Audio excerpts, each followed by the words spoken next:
Assalamualaikum warahmatullahi wabarakatuh. Salam sejahtera bagi kita sekalian. Selamat berjumpa kembali kepada rekan-rekan mahasiswa Universitas Terbuka dalam kesempatan sesi inisiasi keempat. Dalam sesi inisiasi keempat ini kita akan sama-sama belajar tentang pengelolaan badan usaha milik negara atau badan usaha milik daerah. Tujuan dari diadakannya kegiatan belajar ini adalah bahwa diharapkan mahasiswa mampu memahami dan menjelaskan proses dan prinsip pengelolaan badan usaha milik negara atau badan usaha milik daerah, rencana jangka panjang, kemudian rencana kerja dan anggaran, serta penata usahaan penyertaan modal negara pada badan usaha milik negara atau badan usaha milik daerah, kemudian strategi pengelolaan dari badan usaha milik negara dan juga badan usaha milik daerah. Ya, tentu saja sebagai suatu korporasi, badan usaha milik negara dan badan usaha milik daerah ini tentu saja memiliki rencana jangka panjang yang tentu saja menjadi orientasi dari eksistensi dari badan usaha milik negara dan badan usaha milik daerah. Di dalam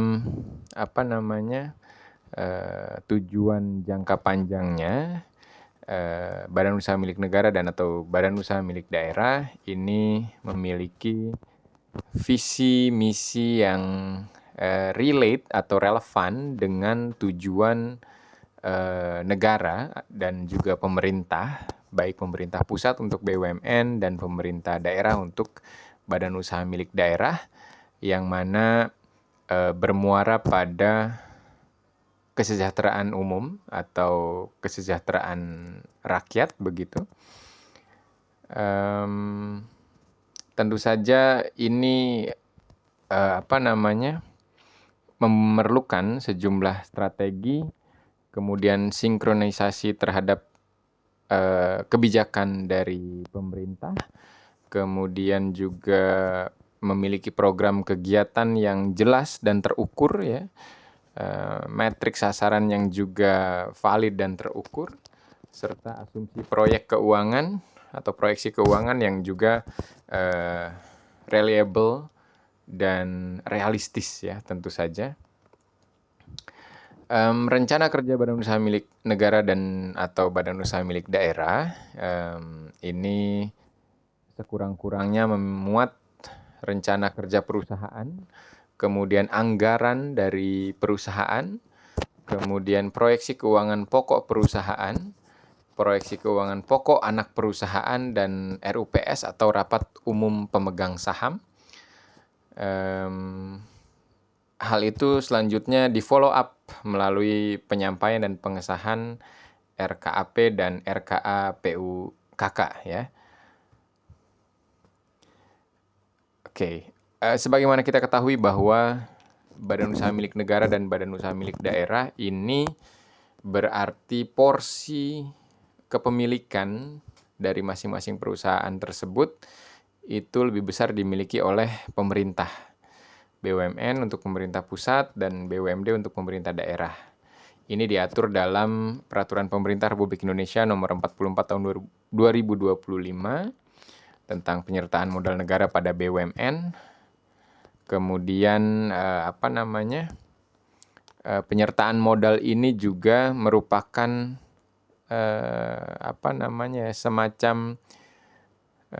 model investasi, manajemen investasi yang strategis bagi negara untuk menggenjot perekonomian nasional melalui pendirian perusahaan-perusahaan, badan usaha milik negara dan atau badan usaha milik daerah.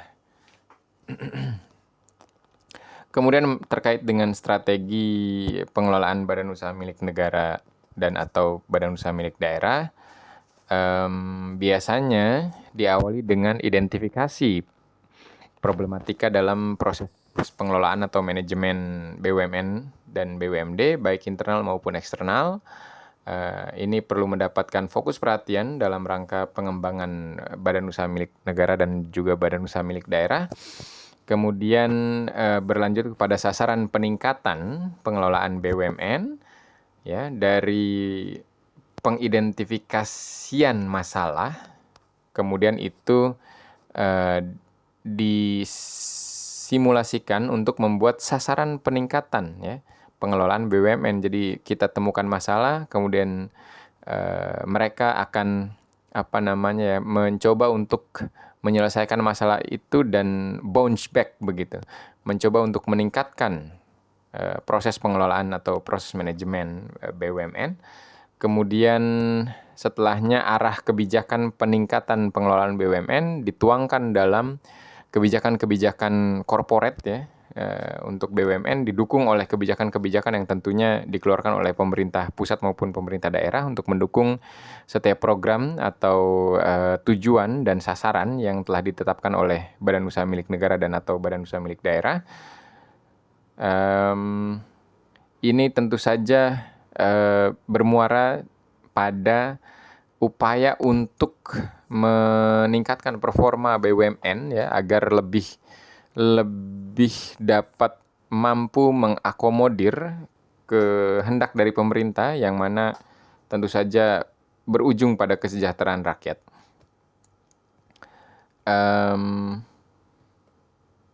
Pembelajaran tentang pengelolaan badan usaha milik negara dan atau badan usaha milik daerah ini tentu saja tidak dapat dilepaskan dari proses-proses dan kaidah-kaidah manajemen, ya, di mana unsur-unsur pengelolaan itu terdiri dari lima hal yang dikelola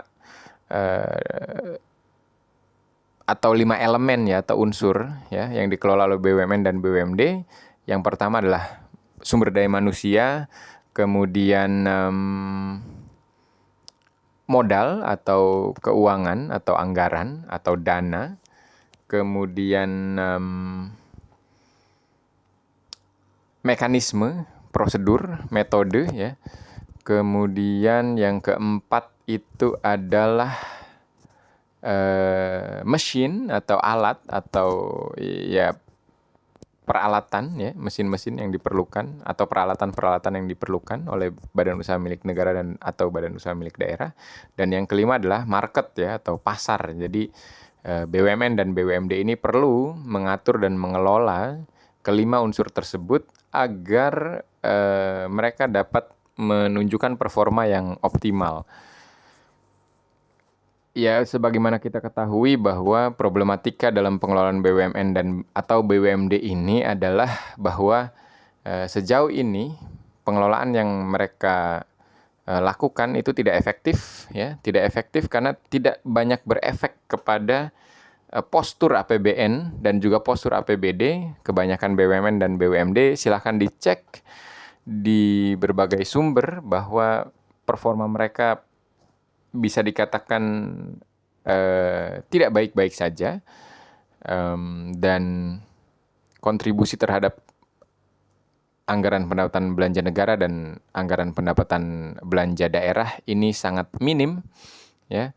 Persentasenya jauh di bawah pajak, padahal idealnya BUMN dan BUMD ini harusnya, ya, bukan idealnya lagi sih, harusnya dapat lebih tinggi pendapatannya dari pajak karena jumlah mereka ini banyak sampai mereka beranak pinak, beranak cucu begitu. Perusahaan-perusahaan BUMN ini rajin sekali membuat anak-anak perusahaan, ya, dan juga cucu-cucu perusahaan sampai kita tidak dapat menyebutkannya satu persatu, banyak sekali, dan itu juga yang menjadi penyebab kegagalan BUMN atau pengelolaan BUMN untuk menunjukkan performa yang optimal sehingga dapat memberikan kesejahteraan yang merupakan tujuan atau cita-cita dari didirikannya BUMN dan BUMD tersebut. Demikian video sapaan untuk materi inisiasi keempat tentang pengelolaan BUMN atau BUMD. Terima kasih atas perhatiannya. Mohon maaf apabila ada kata-kata yang kurang pantas. Selamat belajar saya ucapkan kepada rekan-rekan mahasiswa Universitas Terbuka. Sampai jumpa lagi di kesempatan berikutnya. Saya akhiri kegiatan ini dengan mengucap wassalamualaikum warahmatullahi wabarakatuh.